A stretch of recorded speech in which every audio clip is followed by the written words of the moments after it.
All right, guys, here I am back again with another little tech tip, and I guess this tip deals with Google Docs, all right? And I know some people love Google Docs, some people don't like Google Docs so much, but I tend to be one of the people that really like Google Docs. And actually, I just found out something new about it, here just a few days ago. I've always wondered what this little button down here in the right-hand corner was, and I know probably some of you already are aware of what this does, but I think it's kind of cool. If you look at this, this is your Explore button, all right? So let's say, for instance, here I've got a paper I'm writing about the Battle of Wilson's Creek during the Civil War. So what I can do is I can click on this Explore, and here on the right-hand side, it's going to open up this, basically, web browser right here on the side. So I can just put in Battle of Wilson's Creek. There it is.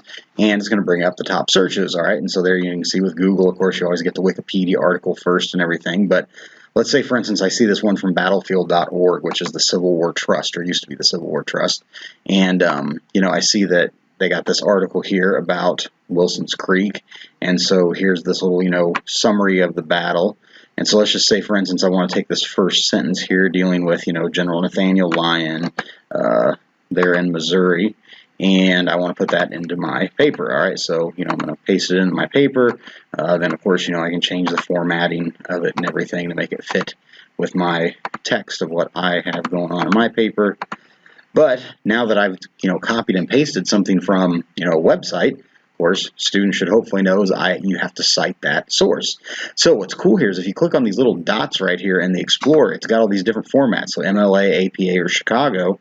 And I'm going to say I want MLA. And so I come down here, here's the website I got it from. If I just click on that, watch what happened. You can see it put in a little citation here. And if you scroll to the bottom of the page, there's my citation of that site.